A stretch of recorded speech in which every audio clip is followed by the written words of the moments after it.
दोस्तों, आज एक बहुत ही दुखद घटना अभी-अभी आज 12 जून को एक मिली है कि जो एयर इंडिया का 171 बोइंग विमान था, वो अहमदाबाद से लंदन जो जा रहा था, वो अपना टेक ऑफ करते ही 5 मिनट के अंदर क्रैश हो गया है।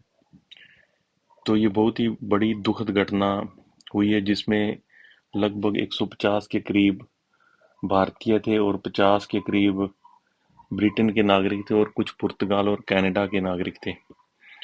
और इसका एक और दुखद पहलू ये भी है कि जो ये प्लेन है, ये वहाँ पर जो मेडिकल हॉस्टल था अहमदाबाद में, उसके ऊपर क्रैश हो गया।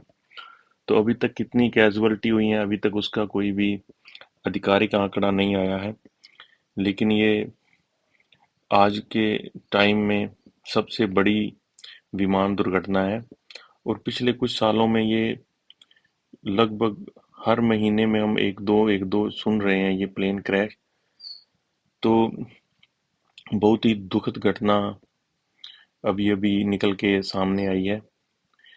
तो ये जो बोइंग था, जिसने अभी टेक ऑफ किया था, टेक ऑफ जब विमान कोई भी टेक ऑफ करता है तो उसका जो शुरू में बहुत ही ज़्यादा फोर्स लगती है।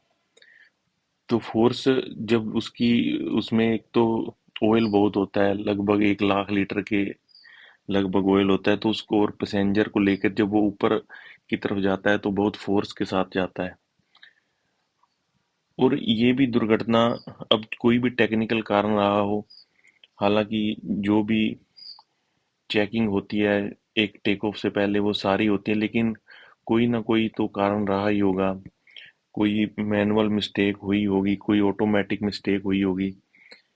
तो अब इसमें इसके बारे में तो जो जांच पता चलेगी तो पता चलेगा। लेकिन इसके साथ इसमें एक और खबर सामने आई है कि इसमें जो गुजरात के पूर्व सीएम थे रमेश रूपाणी, वो भी इसमें सवार थे। लेकिन अभी तक कोई भी उसका कोई खबर, कोई न्यूज़ नहीं आई है आधिकारिक तौर पे।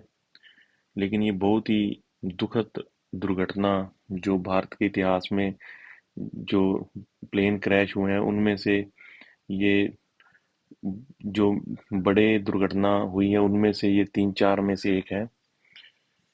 तो आज 12 जून को अभी कोई भी जो कैजुअलिटीज हुई हैं उनका अभी तक सामने न्यूज़ में नहीं आया है। लेकिन सरकार और जो भी प्रशासन है वहाँ का, वो मौके पर पहुँच चुका है। जो भी राहत कार्य चलने चाहिए वो चल रहे हैं। तो ये बहुत ही एक दुखद दुर्घटना, जो हृदय विदारक दुर्घटना हुई है, इसको सुन के मन स्तब्ध हो गया है। तो मैंने सोचा कि इसको आपके साथ साझा करूं। तो साथियों, यही हम प्रार्थना करते हैं भगवान से कि जो कम से कम कैजुअलिटी हुई हो, जो घायल हुए हैं वो जल्दी से जल्दी ठीक हों। लेकिन ये बहुत ही भयंकर दुर्घटना है। जो जहाज के जिसमें प्लेन में जो सवार थे वो तो थे ना, तो जो मेडिकल एक हॉस्टल पे गिरा है उसमें भी अब अभी जानकारी नहीं प्राप्त हुई है कि कितने वहां पे कैजुअलिटी हुई हैं। तो भगवान से यही प्रार्थना है कि कम से कम कैजुअलिटी हुई हो।